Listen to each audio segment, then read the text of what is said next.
से एक साधु बाबा आए, पश्चिम दिशा से एक साधु बाबा आए, पश्चिम दिशा से एक साधु बाबा आए। संग में लाए कोई चेला, देखन को हमरा मनवा करेला। संग में लाए कोई चेला, देखन को हमरा मनवा करेला। लागल जनकपुर में मेला, देखन को हमरा मनवा करेला। लागल जनकपुर में मेला, देखन को हमरा मनवा करेला।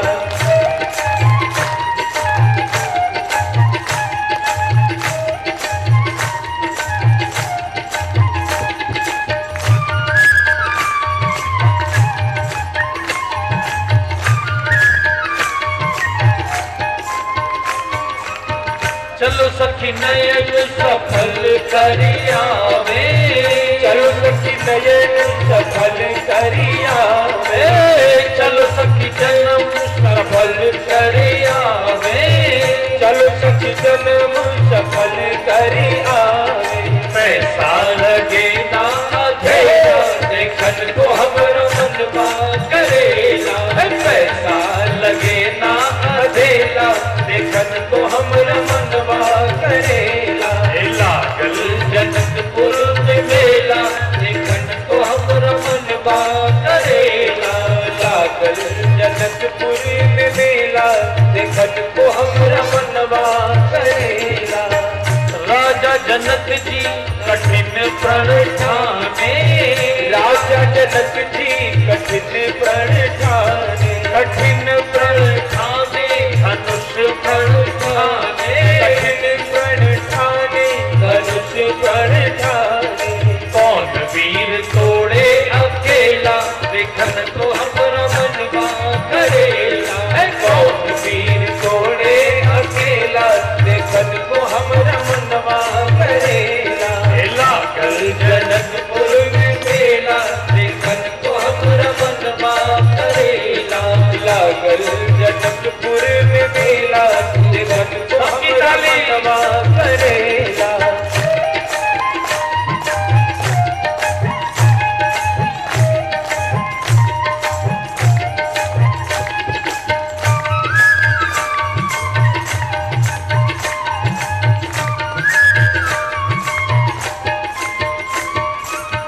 हरे राम राम राम हरे हरे, हरे राम राम राम हरे हरे। हरे कृष्ण कृष्ण कृष्ण हरे हरे, हरे कृष्ण कृष्ण कृष्ण हरे हरे। लागल जनकपुर में मेला, देखन को हमरा मनवा करेला। लागल जनकपुर में मेला, देखन को हमरा मनवा करेला। लागल जनकपुर में मेला, देखन को हमरा मनवा करेला। लागल जनकपुर में मेला, देखन को हमरा मनवा करेला। बिटिया के लिए सबकी जोरदार तालियां। बहुत अच्छी ट्रेनिंग इसे दी गई है बचपन से, बहुत अच्छे से।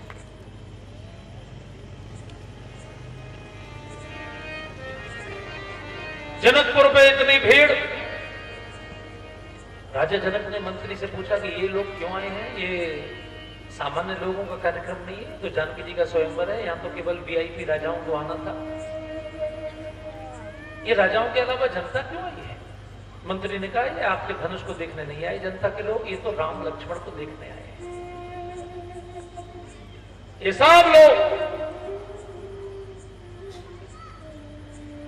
रंगभूमि आए दो भाई, अस सुधि सब प्रवासिन पाई, तो धाए धाम काम सब किया। बाल जवान जरठ नर नारी, बच्चे बूढ़े जवान स्त्रियां पुरुष सब दौड़ पड़े। ये राम जी को देखने आए हैं सरकार, और आप किसी में भेद नहीं करते, जो कि आप अपने को ज्ञानी मानते हैं, इसलिए आप किसी को रोक नहीं सकते। सबसे आगे वाले सोफों पे आके बैठे, और जिन राजाओं को बुलाया है वो देखते रह जाएंगे। तो जनक जी ने कहा फिर क्या करें?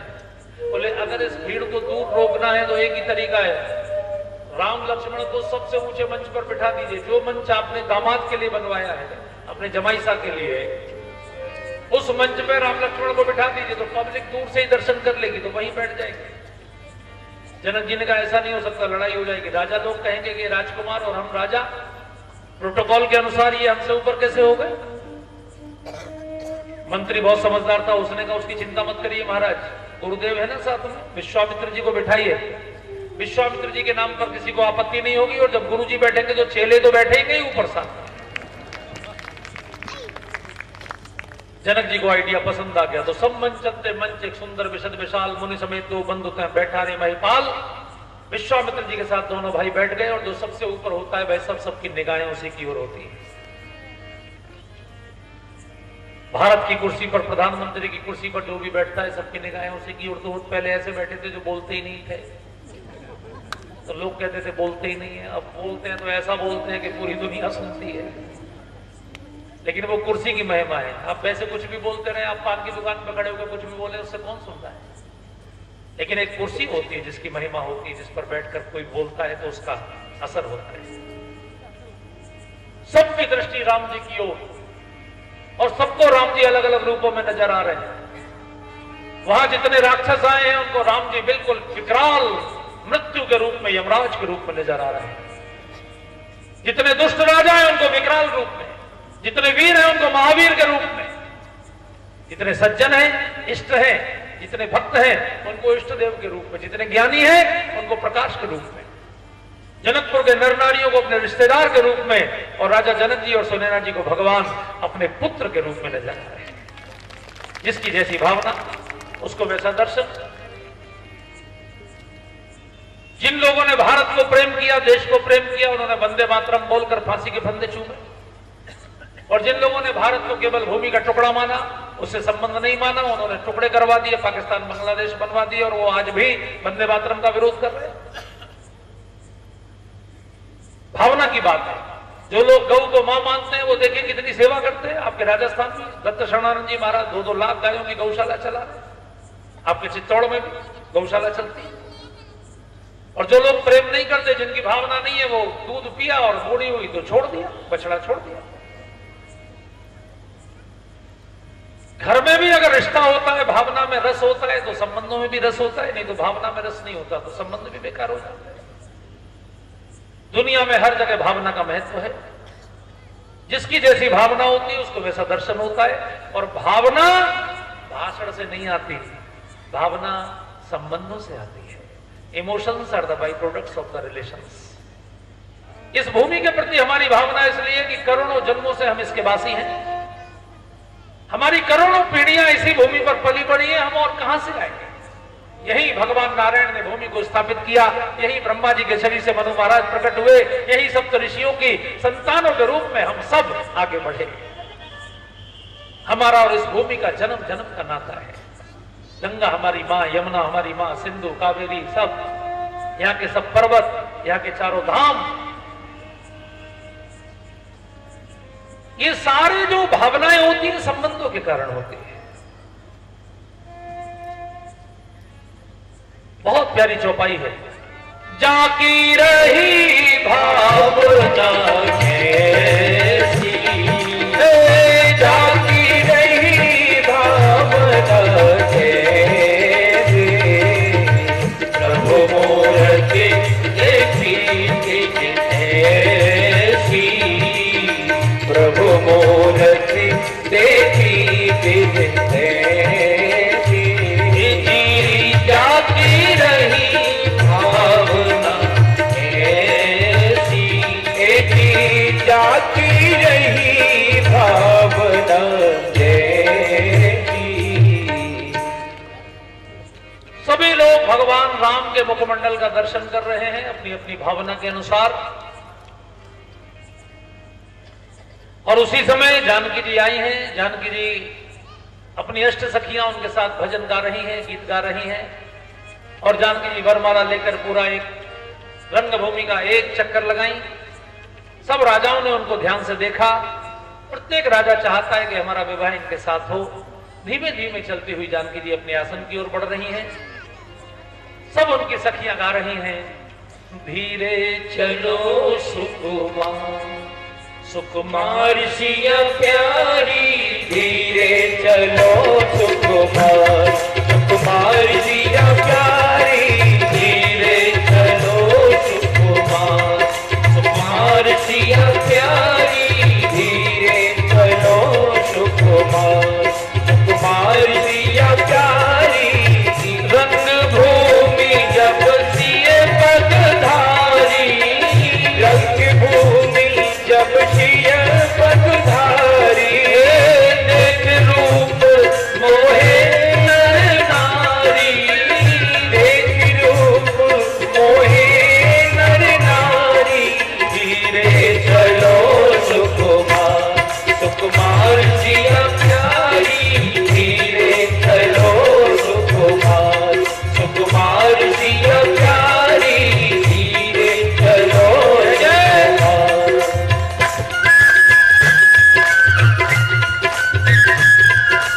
आसन ग्रहण करते ही जनक जी के दूतों ने घोषणा की, है राजाओं,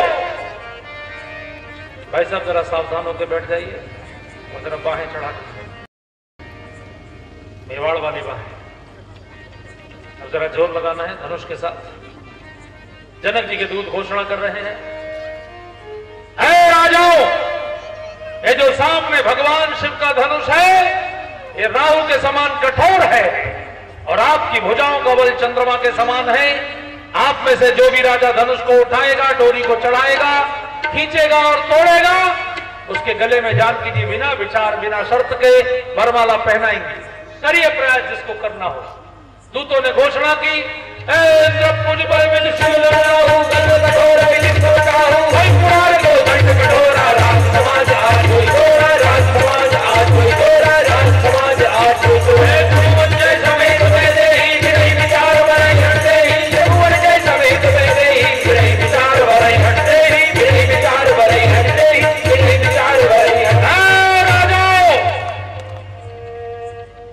सारे राजा प्रसन्न हो गए, हमारी प्रजाओं का बल चंद्रमा के समान। आप जानते ना चंद्रमा का कितना बल होता है।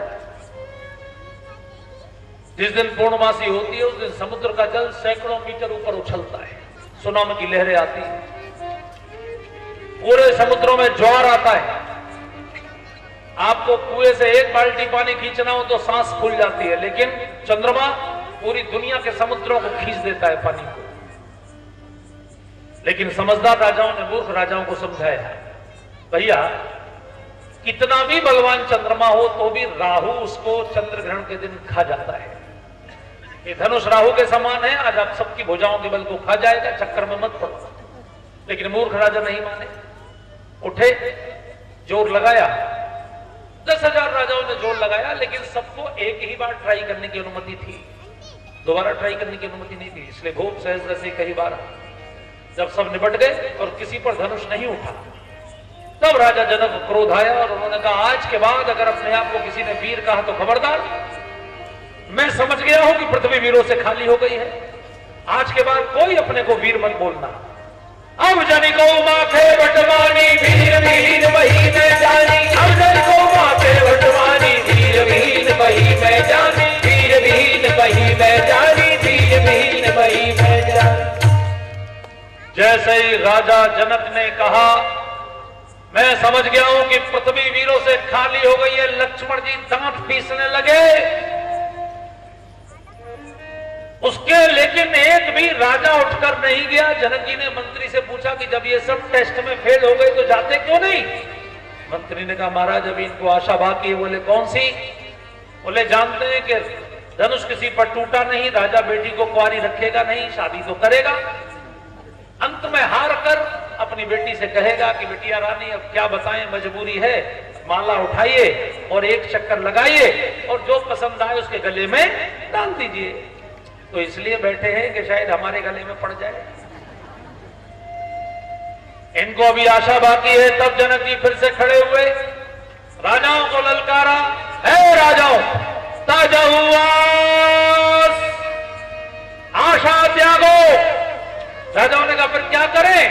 बोले निज निज ग्रह जाहू, अपने अपने घर जाओ भैया, आपसे नहीं कह रहा। आप तो आज भगवान का विवाह करके ही जाएंगे। आज शरद पूर्णिमा है, अभी थोड़ी देर में बस विवाह ही होने वाला है। देखिए कितनी बढ़िया चमकी वमकी सब लगाई गई हैं, तैयारी पूरी है। राजाओं ने कहा क्यों महाराज, बिटिया की शादी नहीं करेंगे क्या? जनक जी ने कहा मेरी बिटिया के हाथ में लगता है भगवान विधाता जो हैं वो शादी की रेखा खींचनी भूल गए।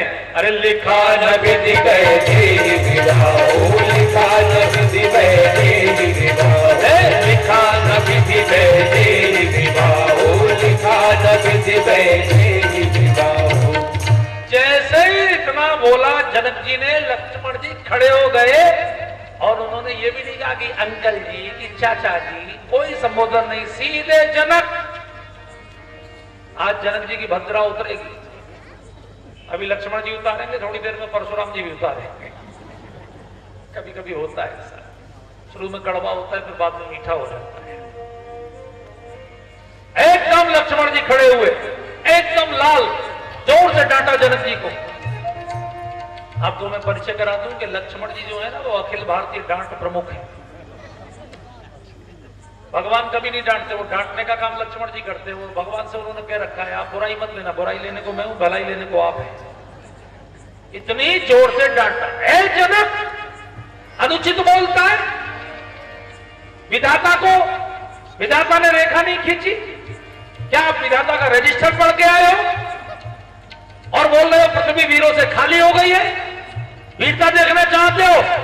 मैं भैया के डर के मारे नहीं बोल रहा हूं, अगर भैया अनुमति दे अभी वीरता दिखाऊं, इस धनुष को उठाकर 100 योजन की दौड़ लगाऊं। धनुष तोड़ने की बात छोड़ जनक, पूरे ब्रह्मांड को कच्चे घड़े की तरफ नहीं। जनक जगवाणी भगवान सिंह बैठे तो कोई कई समाज हटाई न कोई, कई समाज हटाई न कोई, कई समाज हटाई न कोई।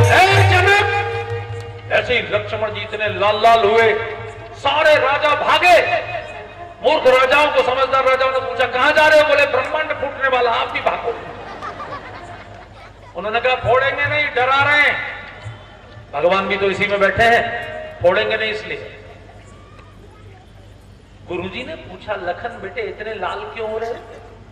लखन जी ने कहा मुझे लाल इसलिए होना पड़ा गुरुदेव क्योंकि आप बिल्कुल पीले हो गए। गुरुदेव ने कहा हम पीले? बोले हाँ, सवेरे आपने आशीर्वाद दिया था कि सुफल मनोरथ हुई तुम्हारे। अब एक बार भी आपने भगवान को नहीं कहा कि धनुष तोड़ो। आपको पता है वो मर्यादा पुरुषोत्तम है, बिना गुरु की आज्ञा के कैसे करेंगे? सबने जोर लगा लिया। गुरुदेव ने कहा गुरु मैं हूं कि तू है?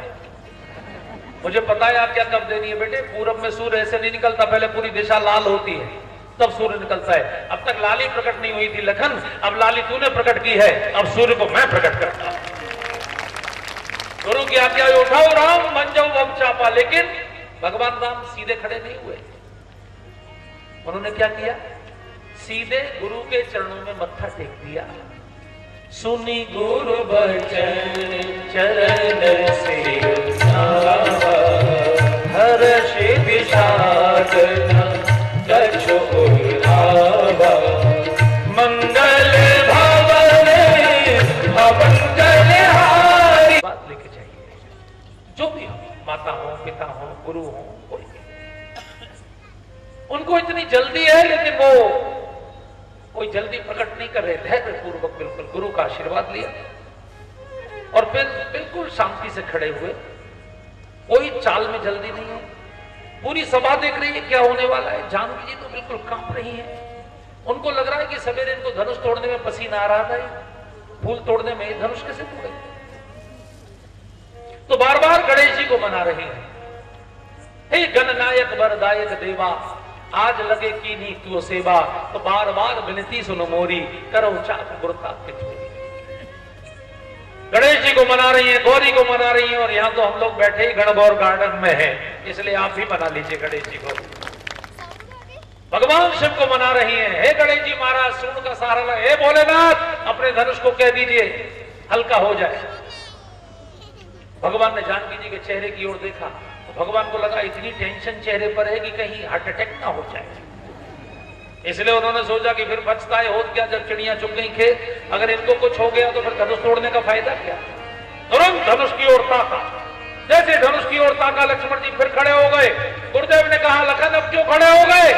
अरे आपको नहीं पता गुरुदेव, वो धनुष की ओर ताक रहे हैं और वो जिसकी ओर ताकते हैं वो गया। ये धनुष अब जाने वाला है, लेकिन ये भगवान शिव का धनुष है। इतनी ताकत इस धनुष में है कि इतनी ताकत तो उत्तर कोरिया के किम जोंग की मिसाइल में भी नहीं है। जब ये टूटेगा तो इतनी भयंकर टंकार होगी गुरुदेव कि पूरी पृथ्वी पर भूकंप के झटके आएंगे, सुनामी की लहरें आएंगी। मैं शेषनाग हूं, पृथ्वी मेरे शीश पर है, मेरी जिम्मेदारी है कि धरती बिल्कुल हिले ना, इसलिए मैं अपने दिक्पालों को सावधान कर रहा हूं।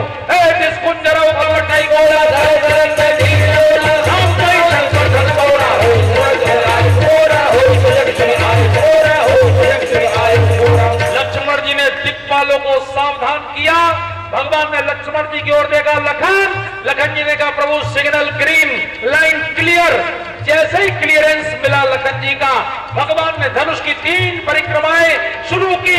पूरी धरती डोलने लगी, पूरे सागर उमड़ने लगे। भगवान शिव के कैलाश पर हलचल प्रारंभ हो गई।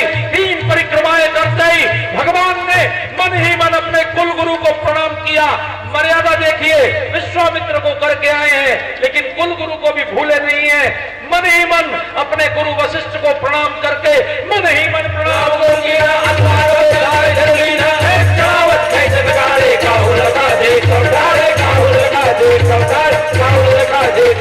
कब उन्होंने धनुष को उठाया, कब उन्होंने चढ़ाया, कब उन्होंने खींचा, कब तोड़ा, कोई नहीं समझ पाया।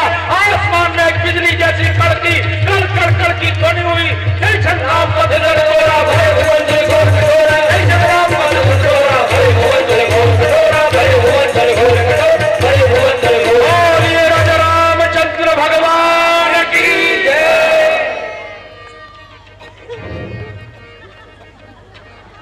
टूट गया भाई साहब, तो आप सबने बाहें चढ़ा रखी थी, इसलिए टूटना तो था ही। इतनी जोर की टंकार हुई कि भगवान सूर्य के घोड़े उल्टी दिशा में दौड़ पड़े। गोस्वामी जी ने लिखा, मारे भुवन घोर कठोर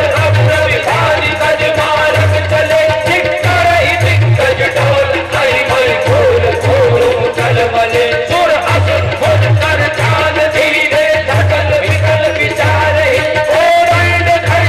राम तुलसी जय वचन उदार, तुलसी जय वचन उदार, तुलसी जय वचन उदार। बोलिए राजा रामचंद्र भगवान की जय। धनुष टूट गया। धनुष टूटने के बाद जानकी जी को शतानंद जी ने कहा, बेटी वरमाला पहनाओ। जानकी जी खड़ी हुई, लेकिन वो थोड़ी छोटी थी, भगवान थोड़े लंबे ज्यादा थे। वैसे भी पाटे पर खड़ा किया गया, उनको तो और लंबाई बढ़ गई, मुकुट भी लगा था। जानकी जी ने थोड़ी आंखों में इशारा किया, प्रभु थोड़े झुक जाइए। भगवान ने कहा, वैसे तो मैं कभी अकड़ के खड़ा नहीं होता, लेकिन 10,000 राजा दुनिया के बैठे हैं, क्या कहेंगे कि पहले दिन से ही घरवाली के सामने सरेंडर। झुकने की भी एक लिमिट है, इससे ज्यादा नहीं झुक पाऊंगा। जानकी जी ने कहा, प्रभु मैं इन राजाओं को यही दिखाना चाहती हूँ कि आप कितने विनम्र हैं और ये कितने अकड़ू हैं। इन पर धनुष नहीं हिला तो भी अकड़ के बैठे हैं और आप कितने विनम्र हैं। भगवान ने कहा, लेकिन मैं कोई भी मर्यादा छोड़ता नहीं हूं जानकी जी, इससे ज्यादा नहीं झुक पाऊंगा। तब उन्होंने लखन भैया से कहा, लखन भैया आप कुछ करो। क्या करूं मां? बोले मेरे पैर की धरती को थोड़ा उठा दो, आप तो शेषनाग हो। लक्ष्मण जी ने कहा, एक साइड की धरती उठाऊंगा तो उधर के समुद्रों का तूफान पूरी दुनिया को डुबो देगा, ये नहीं हो सकता, तो कुछ और करो। क्या करूं? बोले मैं नहीं जानती, बस मेरी माला पढ़वा दीजिए। तब लखन जी को ध्यान आया कि मैंने, भगवान ने धनुष तोड़ा, मैंने इनके पैर नहीं छुए, इनका अभिनंदन नहीं किया। लक्ष्मण जी तुरंत भगवान के चरणों में गिरे, साष्टांग दंडवत। लेकिन भगवान तो जानकी जी की ओर निहार रहे थे। तब सखियों ने कहा, देखो कितनी सुंदर जोड़ी है। एक भैया बेचारे जमीन पर पड़े और एक भैया बिल्कुल सीधे खड़े थे। तब भगवान को ध्यान आया और लक्ष्मण जी को उठाने को जैसे वो झुके तो सिए जय माली राम सिए जय माली राम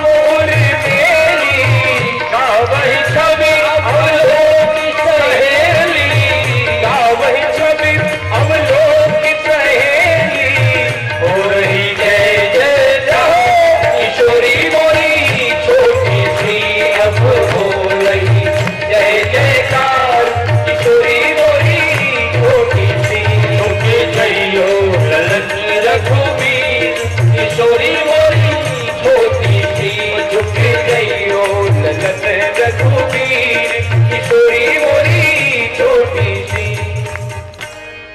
तो जानकी जी ने भगवान को वरमाला पहनाई। हालांकि यहां जो झांकी बनी है उसमें दोनों के हाथ में माला है। आप भी देखते होंगे, आपके बच्चों की शादी होती है तो स्टेज पर दोनों के हाथ में माला होती है। तो जो पत्नी के हाथ में पति को पहनाने के लिए माला होती है वो तो वरमाला होती है। ये पति के हाथ में जो माला है इसको क्या बोलते हैं?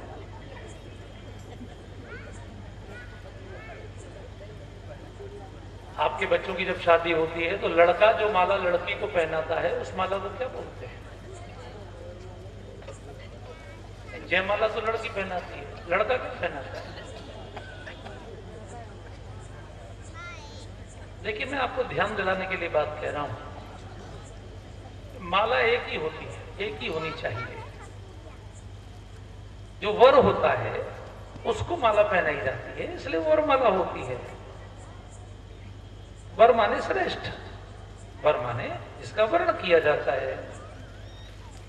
कन्या वर का वर्ण करती है, इसलिए वो वरमाला पहनाती है। ये महाशय किनका वर्ण कर रहे हैं? तो या तो उसको वधूमाला कहें, या ये फैशन में आ गया है, इस पर चूंकि ध्यान नहीं है। माला केवल एक ही पहनाई गई। भगवान राम ने जानकी जी को माला नहीं पहनाई, जानकी जी ने भगवान राम को माला पहनाई। तो ये थोड़ा ध्यान में रखने की बात है। और बहुत सुंदर जय जयकार हुई। जानकी जी ने भगवान को माला पहनाई, इसलिए वो हुए सियावर रामचंद्र। क्या हुए? जय बोले, और सियावर रामचंद्र भगवान की जय। सियावर रामचंद्र हो गए, शादी हो गई। टूटत ही धनु भयो विवाहु। लेकिन अपने यहां शादी तभी मानी जाती है जब फेरे पड़ते हैं। बीच में परशुराम जी का आगमन हुआ, लेकिन भगवान ने अपने मीठे व्यवहार से, मीठी वाणी से परशुराम जी को शांत करके और अपनी छाती से पीतांबर हटाकर भृगु शीघ्रलाभ का चिन्ह दिखाकर ये भरोसा दिला दिया कि वो अवतार हो चुका है। परशुराम जी ने परीक्षा लेने को कहा, यदि आप राम हैं तो मेरा धनुष आप चला के दिखाइए। भगवान विष्णु का धनुष है। उनके कहते वो धनुष अपने आप राम जी के हाथों में जाके चढ़ गया, अपने आप डोरी चढ़ गई, अपने आप बाण चढ़ गया। चेत चाप आपो ही चले गए, परशुराम मन विस्मय भयो। बड़ी सुंदर स्तुति परशुराम जी ने भगवान राम की है। इस पूरी घटना को आपने बहुत बार सुना होगा, देखा होगा, परशुराम लक्ष्मण जी के संवाद को। मैं तो उसमें केवल आपको इतना ही निवेदन करूंगा कि उस पूरे प्रसंग को आप पढ़िएगा। परशुराम जी जब भी बोलते हैं तब यही बोलते हैं कि मैं मार दूंगा, काट दूंगा। लेकिन भगवान हमेशा उनसे नाथ कहकर, स्वामी कहकर, प्रभु कहकर, देव कहकर, तात कहकर कोई ना कोई मीठा संबोधन लगा के बात करते हैं। भगवान हमको सिखाना चाहते हैं, आप कितने भी बलवान हो जाए लेकिन अपनी विनम्रता को मत छोड़िए, अपने शील को मत छोड़िए, धैर्य को मत छोड़िए। बाद में जब परशुराम जी को पता लग जाता है कि भगवान है, तो वो कितनी सुंदर स्तुति करते हैं। अगर आप मुझसे पूछें कि रामचरितमानस में परमात्मा की सबसे सुंदर स्तुति कौन सी है, तो मैं आपसे कहूंगा कि वो स्तुति है जो परशुराम जी ने गाई है। 7 चौपाइयों में 9 बार भगवान की जय बोली। और जो भी इस स्तुति को प्रतिदिन गाएगा, संसार में उसकी सदैव जय जयकार ही जय जयकार होती है। बहुत सुंदर स्तुति है, कभी इसको गाइएगा। इसमें 9 बार परशुराम जी ने भगवान, ये असली धनुष यज्ञ हुआ है, वो धनुष यज्ञ नहीं हुआ। वो शंकर जी का धनुष तो टूट गया, उसकी ठीक आहुति नहीं हो पाई। लेकिन परशुराम जी ने जो अपना धनुष भगवान को समर्पित किया है, इदम रामाय स्वाहा, इदम रामाय इदम नमम, ये असली धनुष यज्ञ है। ये परशुराम जी की जो स्तुति है, ये परशुराम गीता कहा गया है संतों के द्वारा इसको। इस पर पूरे 9 दिन की कथा हो सकती है, इतनी गूढ़, इतनी प्यारी स्तुति है। आज शरद पूर्णिमा है, मैं चाहूंगा कि भगवान की स्तुति हम परशुराम जी महाराज के शब्दों में करें।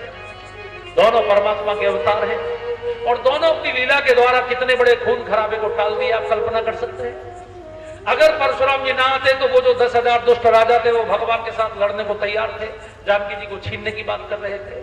इतना बड़ा खून खराबा, इतना बड़ा युद्ध होता। परशुराम जी के आने के कारण वो सब राजा डर के मारे भाग गए, खून खराबा टल गया। और परशुराम जी ने जब भगवान की स्तुति की तो राम को पूरी दुनिया के सबसे बड़े वीर के रूप में भूमंडल पर स्थापित किया। ये उनकी लीला में। कई लोग इसको ब्राह्मण क्षत्रिय का संघर्ष करके बोलते हैं, उनको भी मैं निवेदन करना चाहता हूं कि ऐसा ना बोलें। परशुराम जी कोई ब्राह्मणवादी नहीं है। परशुराम जी अगर ब्राह्मणवादी होते तो अपना शंकर जी का धनुष वो किसी ब्राह्मण के घर रख के जाते हैं। वो राजा जनक क्षत्रिय है, उनके घर वो धनुष रख के गए हैं, उनको देकर गए हैं। उन्होंने दुष्ट क्षत्रियों का संहार किया, लेकिन सज्जन क्षत्रियों को तो वो तो उनके शिष्य हैं, उनके प्रति उनका बहुत प्रेम है। उन्होंने कभी दशरथ जी पर आक्रमण नहीं किया, उन्होंने कभी जनक जी को परेशान नहीं किया। वो जो भी परमात्मा का अवतार होता है बंधुओं, वो धरती पर धर्म की स्थापना और अधर्म के नाश के लिए होता है, वो किसी एक जाति के लिए नहीं होता। इसलिए कभी भी परमात्मा को, महापुरुषों को किसी एक जाति से जोड़ने से उनका हम एक प्रकार से ठीक सम्मान नहीं करते हैं। तो बहुत सुंदर स्तुति परशुराम जी महाराज ने। एक बार मैं चाहूंगा कि आप मेरे साथ उसको गाएं। जय रघुवंश बनज बन भानु, जय रघुवंश बनज बन भानु, गहन तनुज कुल दहन दशानु, गहन तनुज कुल दहन दशानु। आप गाएंगे या मैं आपको सुना दूं? आप दोहराएंगे? अभी सुन लीजिए, फिर घर जाके पाठ कर लीजिए, है ना? बहुत प्यारी स्तुति। जय सूरबीर धेनु हितकारी, जय मन मोह कोह ब्रह्महारी, विनयशील करुणा गुण सागर, जयति वचन रचना अति जागर। देखिए, 4 जय हो गई। पहली जय रघुवंश की जय, जय रघुवंश बनज बन भानु। दूसरी जय, जय सुरविप्र धेनु हितकारी। हे राम, मैं इसलिए आपकी जय बोल रहा हूं कि आप देवताओं की, ब्राह्मणों की और गौ माता की रक्षा को आए हैं। मैं इसलिए आपकी जय बोल रहा हूं कि आपने मेरी बुद्धि में जो 4 प्रकार के दोष हो गए थे, मद, मोह, क्रोध और भ्रम, वो चारों दूर कर दिए। और जो भी आपकी कथा सुनेगा उसकी बुद्धि में से भी मद, मोह, क्रोध और भ्रम ये दूर हो जाएंगे। फिर परशुराम जी ने भगवान की वाणी की जय बोली। विनयशील करुणा गुण सागर, जय के वचन रचना अति नागर। हे राम, मैंने दुनिया में बहुत लोग देखे, लेकिन आप जैसी मीठी वाणी बोलने वाला मैंने कोई नहीं देखा। मैं आपसे निवेदन करूंगा कि पूरी कथा में और कुछ सीखें या ना सीखें, भगवान से अगर हम वाणी बोलना ही सीख लें। पहले कहा जाता था कि ऐसी वाणी बोलिए कि मन का आपा खोए, लेकिन अब कहा जाता है कि ऐसी वाणी बोलिए कि सब में झगड़ा होए, जिससे वोट बैंक पक्का हो, आपस में सबको लड़ाना। तो ये ठीक नहीं है। भगवान सबको जोड़ने का काम करते हैं। परशुराम जी उनके रूप की जय बोल रहे हैं। कितना सुंदर उनका रूप है। सेवक सुखर सुभग सब अंगा, शेर शरीर छवि कोटि अजंगा, करऊं का मुख एक प्रशंसा, जय महेश मन मानस हंसा, अनुचित बहुत कहूं अज्ञाता, क्षमहु क्षमा मंदिर तो भ्राता। अगले 3 चौपाइयों में, एक चौपाई में उनके रूप की जय बोली। करोड़ों कामदेव आपके सामने फीके हैं। एक चौपाई में इसलिए जय बोली कि भगवान शिव आपके ही नाम की माला जपते हैं प्रभु, इसलिए मैं आपकी जय बोल रहा हूं। जय महेश मन मानस हंसा। 6 बार जय हो गई और फिर क्षमा मांगी। प्रभु, मेरी वाणी से गलती हो गई हो तो क्षमा करें। दोनों भाई भगवान ने चरणों में मत्था टेक दिया। गुरुदेव, कैसी बात है, आप तो हमारे पूज्य हैं। इतने गदगद हो गए परशुराम जी। फिर 3 बार भगवान की जय बोली। अब तक आपने सुना, अब आप इस चौपाई को केवल मेरे साथ गा लीजिए, तो 3 बार आपके मुख से जय निकल जाएगी भगवान की। बहुत प्यारी चौपाई है। कही जय जय जय रघुकुल के तू, कही जय जय जय रघुकुल के तू, रघुपति गए बनहि तब हेतु, रघुपति गए बनहि तब हेतु, कही जय जय जय रघुकुल हेतु, कही जय जय जय रघुकुल हेतु। 3 बार जय का मतलब है देवताओं में, दानवों में, मानवों में आपकी जय हो। ब्रह्मा विष्णु महेश के द्वारा की जय हो, लक्ष्मी सरस्वती महाकाली के द्वारा की जय हो, प्रभु जनकपुर में, अयोध्या में, लंका में आपकी जय हो, आकाश में, पाताल में, पृथ्वी में आपकी जय हो, प्रभु सतोगुण में, तमोगुण में, रजोगुण में आपकी जय हो, इस त्रिगुणात्मक सृष्टि में जो भी है सब में आपकी जय हो प्रभु। ऐसा परशुराम जी की इन 3 जय का संतों ने बहुत अर्थ निकाला है। परशुराम जी स्तुति करके गए हैं और अब राजा दशरथ बारात लेकर जा रहे हैं। बुलावा आया है जनक जी का और हम सब लोगों को बारात में शामिल होना है और आरती करनी है। एक भजन गा के उसके बाद हम लोग आरती करेंगे, बारात में चलेंगे। हमारे आदरणीय उपाध्याय जी ने बड़ी सुंदर पगड़ी हमारे भी बारात में चलने को मंगाई है और आप भी बारात में चलिए बाराती होके बड़े भाव से। जानकी जी दुल्हन बन रही है, राम जी दूल्हा बन रहे हैं। ऐसा अवसर कभी जिंदगी में मिलेगा नहीं। आज बहुत पुण्य का दिन है, क्योंकि आज बृहस्पतिवार है और जनकपुर में भी भगवान का विवाह बृहस्पतिवार को ही हुआ था, इसलिए जोरदार तालियां आपकी हो।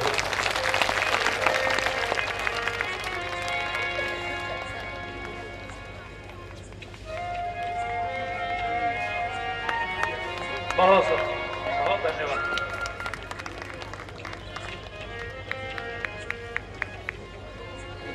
सब लोग गाएंगे ताली बजाकर और जिनको अपने घर शादी होती है तब तो आप नाच नाच के सड़क तोड़ देते हैं कि आज मेरे यार की शादी है, लेकिन आज तो हम सबके बाप की शादी है। तो जरा भाव से, अरे सिया बनी दुल्हन दूल्हे रघुराई, सिया बनी दुल्हन दूल्हे रघुराई, सिया बनी दुल्हन दूल्हे रघुराई, सिया बनी दुल्हन दूल्हे रघुराई, सिया बनी दुल्हन दूल्हे रघुराई, सिया बनी दुल्हन दूल्हे रघुराई, व्यास जी को पगड़ी पहराई, व्यास जी को पगड़ी पहराई, सिया बनी दुल्हन दूल्हे रघुराई, सिया बनी दुल्हन दूल्हे रघुराई। खड़े हो जाइए।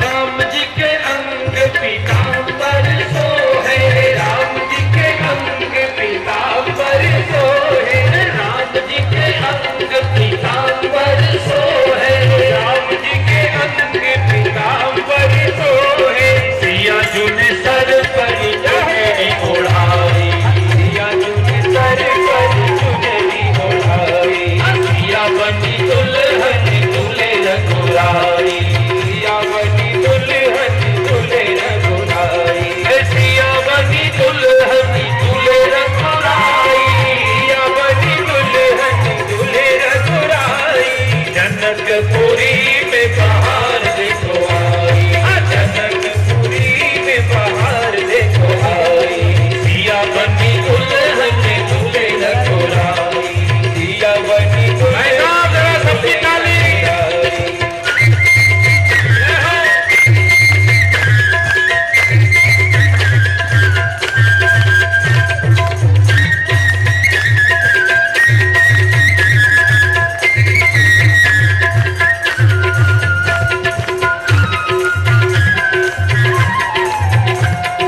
राम जी के माथे मुकुट विराजे, राम जी के माथे मुकुट विराजे, मुकुट विराजे, पगड़ी विराजे, मुकुट विराजे, राम जी को है सुनैना, हिमगिर संग बनी जनुमैना, हिमगिर संग बनी जनुमैना, बल बिलो के दंपति अनुरागे, बल बिलो के दंपति अनुरागे, आए पुनीत पधारन लागे, आए पुनीत पधारन लागे, ऋषि मुनियों ने आरती गाई, ऋषि राम सिया की तीरथ भावरी, राम सिया की तीरथ भावरी, तीरथ ऋषि मुनियों ने आरती गाई,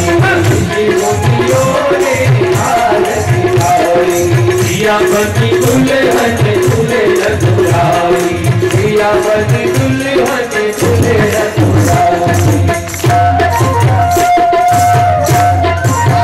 आगे बढ़ रही है, गोल गोल घूमिए।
ब्याह उछाह मंगल सुनिजे सादर गावहि, पहले ही राम प्रसाद से जन सर्वदा सुख पावहि।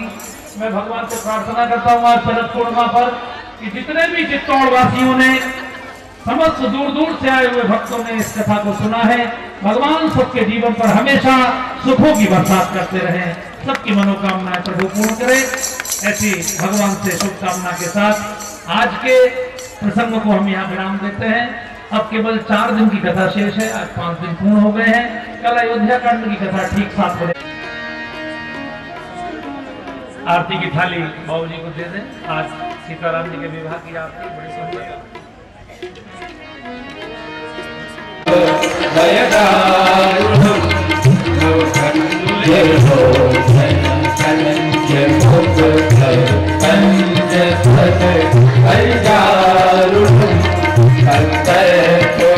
अगणित अमित छवि नव नील नीरज सुंदरम, पटपीत भागव गणित रुचि शुचि नौमि जन कशुतावरु, रघुनंदन भावनंद कंद घोषण चंद्र नंदनी, तुलसीदास संकर देश मुनि मनरंजन, मम हृदय कंजे निवास कुरु कामादि फल बलगंजन, श्री रामचंद्र कृपालु गज शरण भव भयदारुणं, कंज घोषण कंज मुख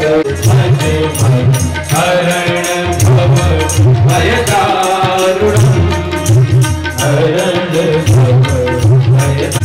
आरातिक्यं समर्पयामि जलेन शीतलीकरणा, तदेवाग्निदेहनाका महिमानः स्वजन्त यत्र पूर्वे साध्याः सन्ति।